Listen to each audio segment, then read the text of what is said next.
India TV आपके साथ मैं हूं मीनाक्षी जोशी और सबसे पहले बुलेटिन की शुरुआत में आपको दे देते हैं कोरोना का लेटेस्ट अपडेट।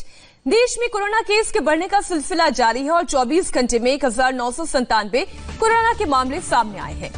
देश में कोरोना के पॉजिटिव केस की संख्या बढ़कर 35,043 तक पहुंच गई है, जबकि अब तक कोरोना के 1,147 लोगों की मौत का सबब बन चुका है। आपको ये लेटेस्ट अपडेट हम बता रहे हैं। आंकड़ा लगातार बढ़ता जा रहा है। हालांकि लॉकडाउन 3.0 किया जा सकता है, यानी लॉकडाउन की अवधि को बढ़ाया जा सकता है, क्योंकि अभी तक कोरोना से पूरी तरीके से देश को निजात नहीं मिली है। पॉजिटिव केसेस की संख्या बढ़ रही है। देश में कोरोना के 25,007 एक्टिव केसेस पाए गए हैं और कोरोना के पॉजिटिव केसेस की संख्या अब टोटल 35,000 को पार कर चुकी है और कोरोना से 8,888 लोग अपनी जान गंवा चुके हैं। बीते 24 घंटे की बात करें तो 73 लोगों की मौत का सबब कोरोना वायरस बना है। तो सावधानी बरतें, सतर्कता बरतें और इसी में ही आप अगर लॉकडाउन का पालन करते हुए चलेंगे तो कोरोना वायरस से निजात पा सकते हैं, क्योंकि जितनी जल्दी कोरोना से मुक्ति मिलेगी उतनी ही जल्दी आपकी जीवन वापस पहले की तरह सुचारू हो पाएगी। अब आगे बढ़ते हैं और बात करते हैं मजदूरों की, क्योंकि आज है मजदूर दिवस, मे डे। लेकिन कोरोना की वजह से देश भर में लाखों मजदूर अलग अलग शहरों में फंसे हुए हैं। उनके पास न काम है, न पैसे हैं, न ठीक से खाने और रहने का इंतजाम है। ऐसे में जब देश में लॉकडाउन 3.0 की संभावना दिखाई दे रही है, तब केंद्र ने राज्य सरकारों को उनकी घर वापसी के लिए इंतजाम करने को कहा है। कई राज्य सरकारों ने उन्हें अपने बलबूते वापस लाने में असमर्थता जताई है। बिहार समेत पंजाब, राजस्थान, केरल के मुख्यमंत्रियों ने मजदूरों की वापसी के लिए स्पेशल ट्रेन चलाने की मांग की है, क्योंकि सबका कहना यह है कि इतनी बड़ी संख्या में फंसे हुए लोगों को बसों के जरिए लाना संभव नहीं है। बिहार के डिप्टी सीएम सुशील कुमार मोदी के मुताबिक अलग अलग राज्यों में बिहार के लाखों लोग फंसे हुए हैं। उनके पास इतनी बसें भी नहीं है, इसलिए उन्होंने लाखों लोगों को वापस लाने के लिए स्पेशल ट्रेन चलवाने की अपील की है। आप अंदाजा लगाएं, मान लीजिए कर्नाटक या केरल से कोई काम करने के लिए दिल्ली एनसीआर में आता है, तो क्या उसे वापस कर्नाटक केरल बसों से ले जाया जा सकता है? इसमें काफी लंबा वक्त लग सकता है। ठीक वही स्थिति बिहार से दिल्ली एनसीआर में काम करने वाले मजदूरों की आप स्थिति समझ सकते हैं। इतना लंबा सफर बस से पहुंचने में अच्छा खासा वक्त लग जाएगा। तो ऐसे में सभी मुख्यमंत्री ये कह रहे हैं कि इतने सारे लोगों को बसों के जरिए लेकर आना, वो भी तब जब सोशल डिस्टेंसिंग का भी ख्याल रखना है और खाने पीने का भी इंतजाम करना है।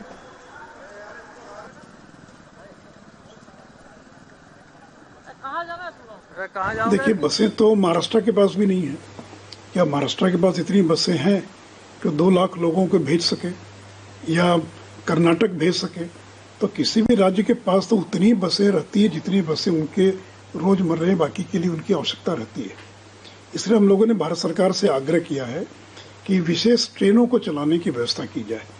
अब चेन्नई से कोई व्यक्ति बस में अगर आना भी चाहेगा तो आ नहीं सकता है, और अभी तो 1 लाख से ज़्यादा लोगों ने निबंधन कराया केवल चेन्नई के। बेंगलोर तो यानी कोई बनारस से आने वाला व्यक्ति हो, मिर्जापुर से आने वाला हो, तब तो आ भी सकता बस से। लेकिन किसी को अगर बेंगलोर से आना है, मुंबई से आना है, मुंबई से आने में जब ट्रेन में ही लगता है 30 घंटा, तब तो बस से तो 7 दिन लग जाएगा उसको आने में। उधर मजदूरों की घर वापसी पर बसेस और ट्रेन का पेच फंस रहा है। लॉकडाउन 3.0 की आहट से मजदूर घबराए हुए हैं और वो पैदल ही जत्थे के जत्थे अपनी मंजिल की तरफ निकल पड़े हैं।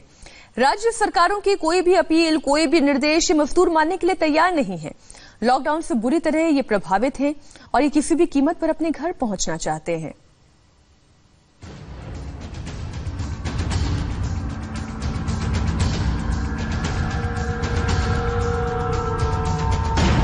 कहीं बॉर्डर पर मजदूरों, गरीबों, मजलूमों की भीड़, तो कहीं सैकड़ों किलोमीटर का पैदल सफर। लॉकडाउन 2.0 खत्म होने वाला है और लॉकडाउन 3.0 की आहट सुनाई दे रही है। प्रदेश में बड़े बड़े शहरों में हजारों नहीं बल्कि लाखों लोग फंसे हुए हैं। इनमें उन लोगों की संख्या सबसे ज्यादा है जो रोजी रोटी की तलाश में बड़े शहरों में आते हैं। लेकिन अब जब उन्हें लॉकडाउन फिर से बढ़ने की आशंका हुई तो ये मायूस हो गए उन्हें अपने गांव के खेतों की तरफ लौटना ही मुफीद लग रहा है। जो तस्वीर पिछले 1 महीने में बार बार दिखाई दी, वो तस्वीर अब फिर से दिखाई देने लगी है। ये तस्वीर मध्य प्रदेश के बड़वानी जिले की है। यह इलाका मध्य प्रदेश और महाराष्ट्र का बॉर्डर है। यहाँ 3 दिन से करीब 5000 मजदूर फंसे रहे। ये लोग मुंबई से पैदल ही यूपी की तरफ निकल पड़े थे, लेकिन इन्हें बड़वानी में रोक लिया गया।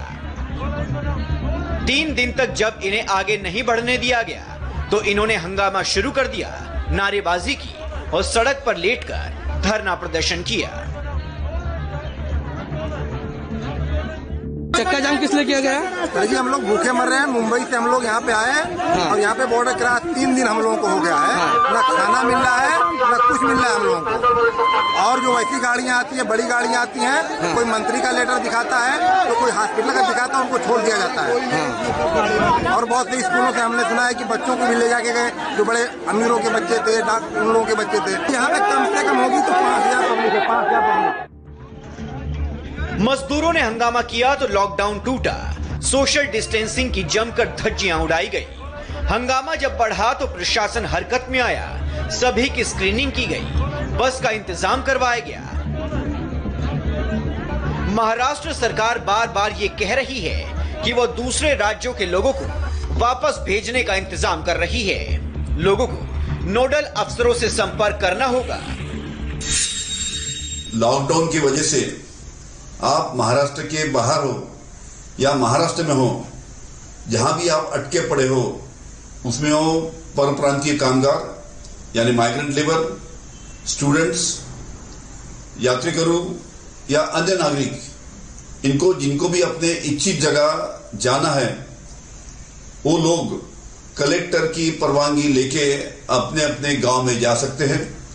उसके लिए कलेक्टर को नोडल ऑफिसर वो जिले का बनाया गया है। जो तस्वीर एमपी के बड़वानी में दिखी, वैसी ही कुछ तस्वीर देश के दूसरे हिस्सों से भी आई हैं। कोटा, हैदराबाद, छपरा, हर जगह से तस्वीर आई।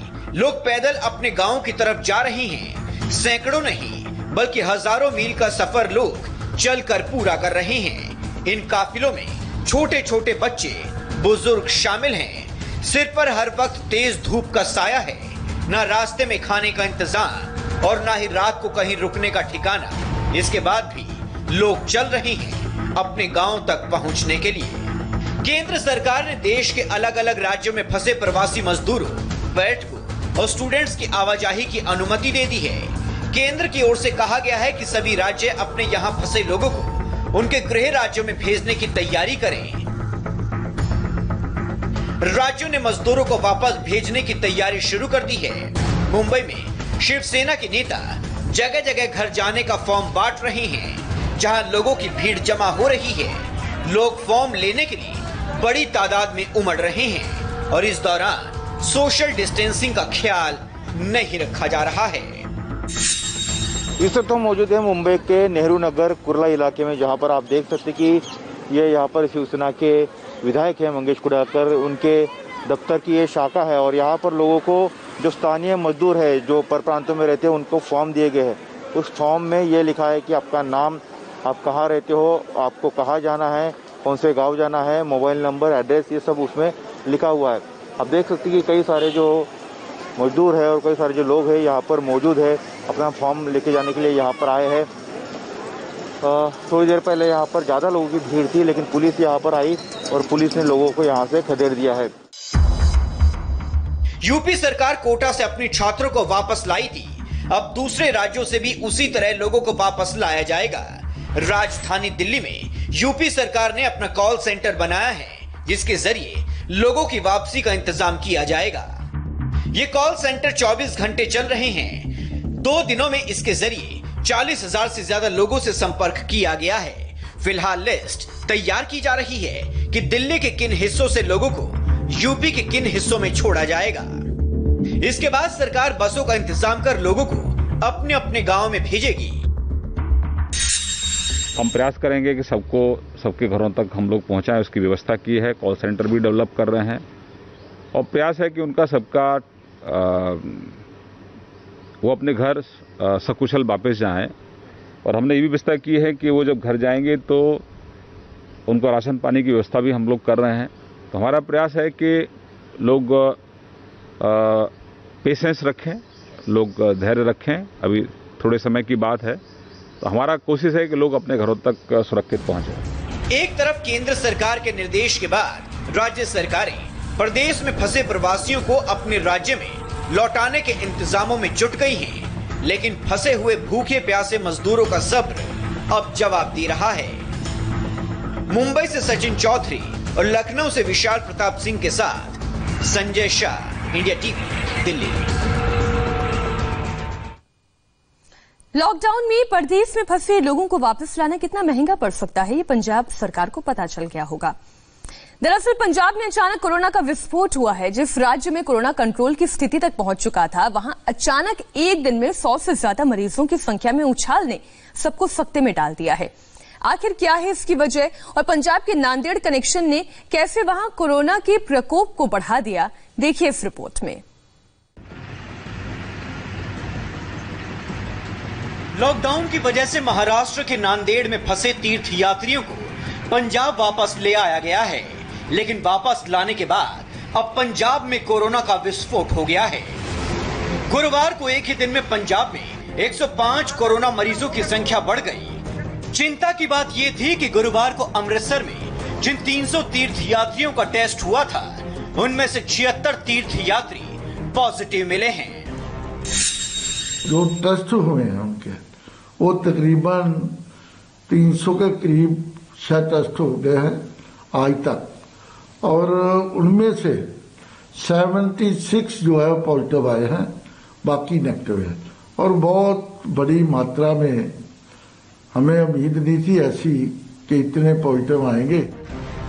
अब ऐसे में सवाल उठ रहे हैं कि क्या पंजाब में नांदेड़ के हुजूर साहिब से आए श्रद्धालु वही रोल अदा कर रहे हैं जो देश में दिल्ली के तबलीगी जमात के जमातियों ने किया था? इस सवाल का जवाब जानना हो तो आंकड़ों पर नजर डालना जरूरी है। पंजाब में गुरुवार को 105 नए कोरोना पेशेंट सामने आए थे, जिसके बाद अब राज्य में 480 लोग कोरोना से संक्रमित हैं। इनमें से 115 कोरोना पॉजिटिव वो लोग हैं जो महाराष्ट्र के नांदेड़ के हुजूर साहिब से वापस आए। नांदेड़ में फंसे पंजाब के 3632 लोगों की हुजूर साहिब से वापसी हुई थी, और अब भी कई ऐसे लोग हैं जिनकी रिपोर्ट आना बाकी है। जिस पंजाब में कोरोना के फैलने की गति पर लगाम लगा दी गई थी, अब उसी पंजाब में श्रद्धालुओं को लाने के बाद स्थिति खराब हो रही है। कोरोना विस्फोट से हर कोई सहमा हुआ है। नांदेड़ में गुरुद्वारा हुजूर साहिब में मत्था टेकने गए पंजाब के 3600 से ज्यादा तीर्थयात्री लॉकडाउन की वजह से वहां फंसे हुए थे। गृह मंत्रालय के हस्तक्षेप के बाद उन्हें वापस लाया गया। अब डराने वाली बात यह है कि ये कोरोना मरीज पंजाब के अलग अलग शहरों में जा चुके हैं। लुधियाना में 23, तरनतारण में 14, गुरदासपुर में 3, मोगा, फिरोजपुर, जालंधर में एक श्रद्धालु कोरोना पॉजिटिव पाए गए हैं। आरोप है कि नांदेड़ से श्रद्धालुओं को लाने में कई लापरवाही बरती गई। एक बस में 40-40 लोगों को बैठाया गया, जिससे सोशल डिस्टेंसिंग का ठीक से ख्याल नहीं रखा गया। अब इसके परेशान करने वाले नतीजे सामने आ रहे हैं। एक तरफ देश कोरोना से जंग लड़ रहा है, दूसरी तरफ लॉकडाउन के दुश्मन कोरोना वॉरियर्स पर हमला कर रहे हैं। गोधरा में पुलिस जब हॉटस्पॉट इलाके की बैरिकेडिंग करने के लिए पहुंची तो लोगों ने पुलिस पर पथराव कर दिया। वहीं ग्वालियर के नेता के बेटे ने सरेआम कोरोना वॉरियर से किस तरह बदसलूकी की, देखिए इस रिपोर्ट में। अभी कार्रवाई करते हुए आंसू गैस के गोले दागे। लॉकडाउन के इन दुश्मनों के हमले में 2 पुलिस वाले बुरी तरह से जख्मी हुए हैं।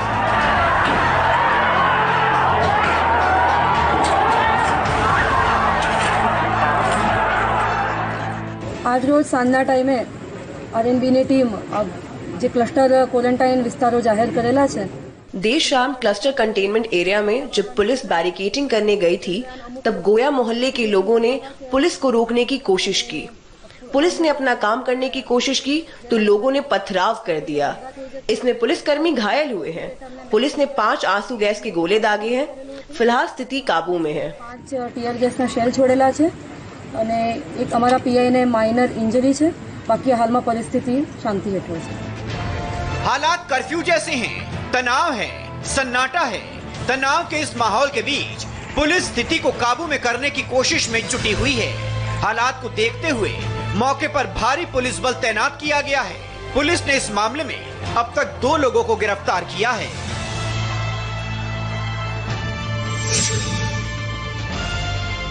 अब जरा ग्वालियर की इस तस्वीर को देखिए।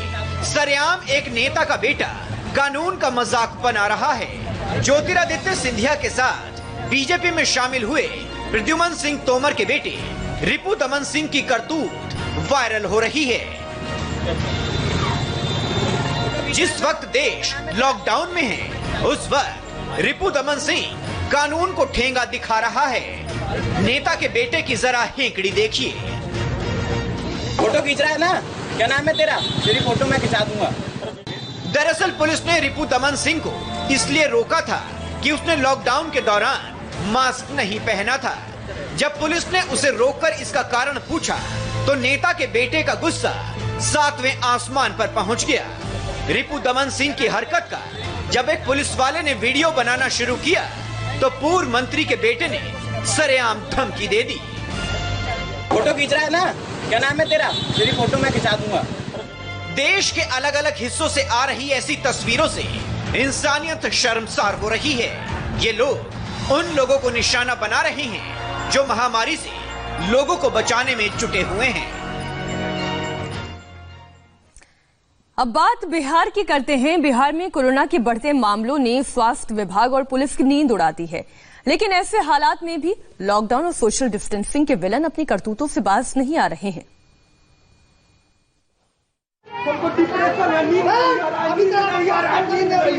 ग्लव्स लगा के आइए ना, उसको ग्लव्स लगा के पकड़िए।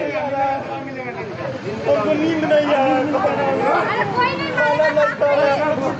डाकू है, चोर है। तू डाकू नहीं है, मानते तू सिंगर है, इज्जत है पूरा यूपी बिहार। ठीक है। बीच सड़क पर ड्रामा कर रहे ये क्वारंटीन से भागे भोजपुरी सिंगर संदीप शर्मा हैं। रिक्शे पर बैठकर ये भाग रहे थे, लेकिन पुलिस की इन पर नजर पड़ गई और जब पुलिस ने सवाल किया तो क्वारंटीन से भागने पर सफाई देने लगे। ग्लव्स लगा के आइए ना, उसको ग्लव्स लगा के पकड़िए। नींद नहीं है, डाकू है, चोर है। तू डाकू नहीं है, मानते तू सिंगर है, इज्जत है पूरा यूपी बिहार। ठीक है। संदीप शर्मा पिछले दिनों पटना से मोतिहारी होते हुए बेतिया पहुंचे थे। गांव वालों की सूचना के बाद पुलिस ने इन्हें क्वारंटीन सेंटर में रखा था, लेकिन 3 दिन पहले ये चुपके से भाग निकले। बाहर निकले तो एक रिक्शे में बैठकर जा रहे थे, भागने की कोशिश कर रहे थे, लेकिन पुलिस ने घेराबंदी कर रखी थी। तो बेतिया के मुहर्रम चौक पर इस भोजपुरी सिंगर को पकड़ लिया गया। ग्लव्स लगा के आइए ना, उसको ग्लव्स लगा के पकड़िए। नींद नहीं है, डाकू है, चोर है। तू डाकू नहीं है, मानते तू सिंगर है, इज्जत है पूरा यूपी बिहार। ठीक है।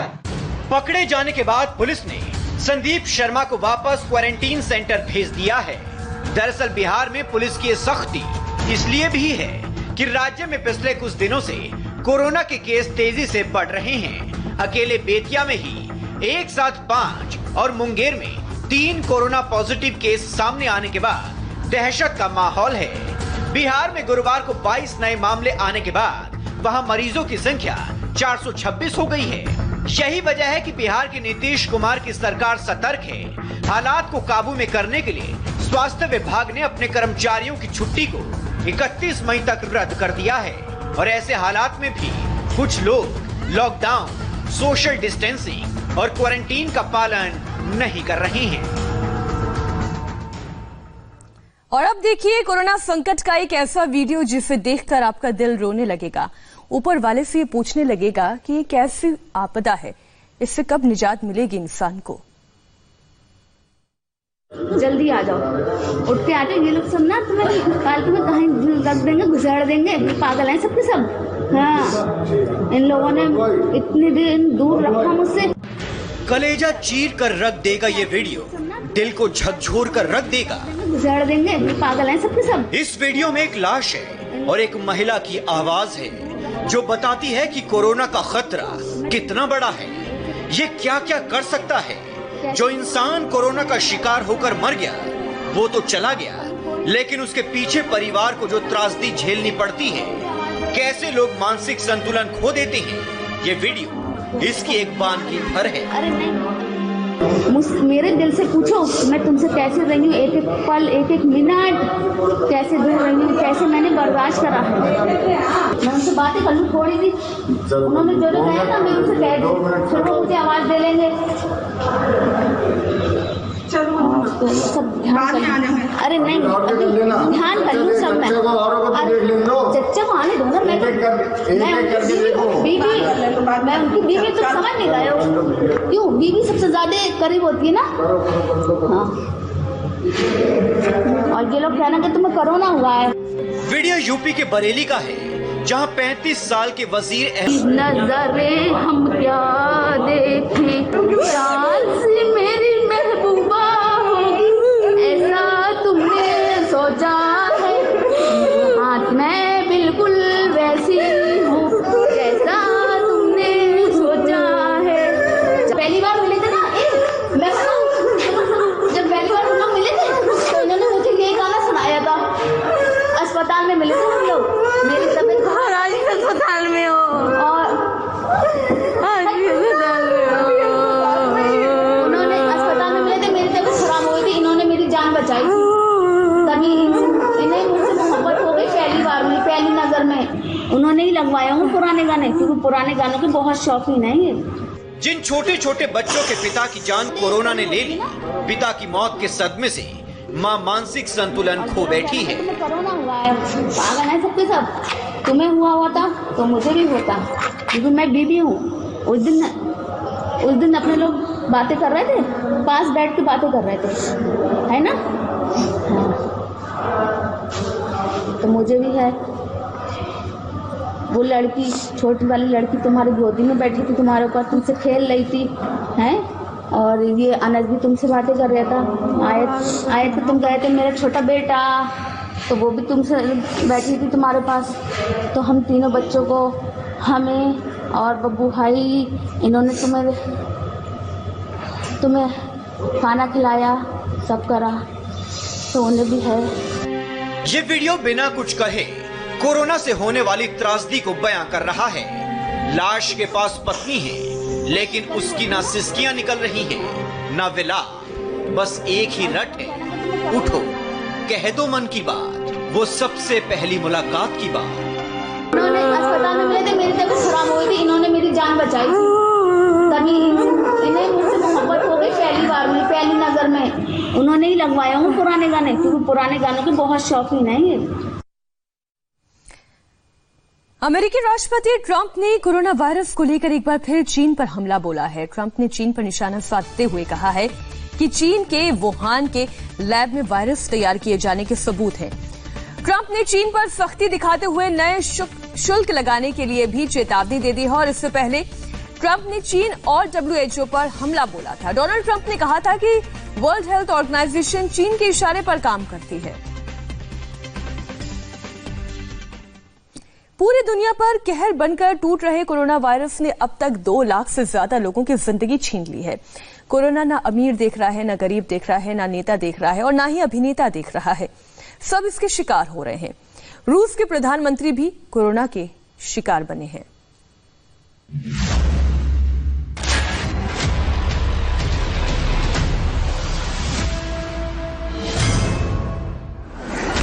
दुनिया पर आफत बनकर आए कोरोना वायरस ने 2 लाख से ज्यादा लोगों की जान ले ली है। किलर कोरोना के वार से दुनिया की बड़ी बड़ी ताकतें हिल चुकी हैं। कोरोना ने न अमीर देश को छोड़ा, न गरीब को, न राजा को छोड़ा और न रंग को। अब रूस के प्रधानमंत्री को भी कोरोना हो गया है। रूस के प्रधानमंत्री मिखाइल मिशुस्तिन गुरुवार को कोरोना पॉजिटिव हुए हैं। रूसी पीएम ने खुद ट्वीट कर इसकी जानकारी दी। मैंने अपना कोरोना टेस्ट कराया था, इसकी रिपोर्ट पॉजिटिव आई है। अब मैं सेल्फ आइसोलेशन में जा रहा हूँ। ये बेहद जरूरी है ताकि मेरे साथी सुरक्षित और स्वस्थ रहें। कोरोना पॉजिटिव होने पर रूसी प्रधानमंत्री मिखाइल ने राष्ट्रपति व्लादिमीर पुतिन को भी वीडियो कॉन्फ्रेंसिंग के जरिए इसकी जानकारी दी। रूस के प्रधानमंत्री पहले किसी देश के बड़े नेता नहीं हैं जिन पर कोरोना का अटैक हुआ हो। इससे पहले भी दुनिया के कई बड़े नेता और उनके परिवार कोरोना का शिकार बन चुके हैं। ब्रिटेन के पीएम बोरिस जॉनसन कोरोना के शिकार हो चुके हैं। ब्रिटेन के ही प्रिंस चार्ल्स भी कोरोना से संक्रमित हो चुके हैं। ब्रिटेन की स्वास्थ्य मंत्री भी कोरोना संक्रमण से ग्रस्त पाई गई थी। कनाडा के पीएम जस्टिन ट्रूडो की पत्नी सोफी ट्रूडो कोरोना वायरस से ग्रस्त हो चुकी हैं। स्पेन के प्रधानमंत्री पेड्रो सांचेज की पत्नी बेगोना गोमेज को भी कोरोना हो चुका है। ऑस्ट्रेलिया के home minister Peter Dutton corona के शिकार हो चुके हैं। कोरोना सिर्फ नेताओं के परिवार पर ही भारी नहीं पड़ रहा, बल्कि कई खेल हस्तियों को भी अपनी गिरफ्त में ले चुका है। ब्रिटिश फुटबॉल क्लब आर्सेनल के हेड कोच माइकल आर्टेटा कोविड-19 का शिकार बन चुके हैं। ब्रिटिश फुटबॉल क्लब चेल्सिया के मिडफील्डर कैलम हडसन ओडोई भी कोरोना से संक्रमित पाए गए हैं। NBA player Rudy Gobert corona virus से संक्रमित हुए थे। हॉलीवुड भी कोरोना से बच नहीं पाया। कोरोना ने हॉलीवुड की चमकती दमकती दुनिया को भी कभी न भूलने वाला दर्द दिया। अभिनेता टॉम हैंक्स को कोरोना का संक्रमण हो चुका है। टॉम हैंक्स की पत्नी रीटा विल्सन को भी कोरोना हुआ। अभिनेता एंड्रू जैक का तो कोरोना से निधन हो गया। हॉलीवुड एक्टर मार्क प्लम भी कोरोना वायरस की वजह से दम तोड़ चुके हैं। कोरोना ने न वर्ल्ड लीडर की फैमिली को छोड़ा, न खेल जगत की हस्तियों को और न ही हॉलीवुड को। हर जगह इस बेकाबू वायरस ने एक ऐसा दर्द दिया जो जिंदगी भर इन हस्तियों को सालता रहेगा।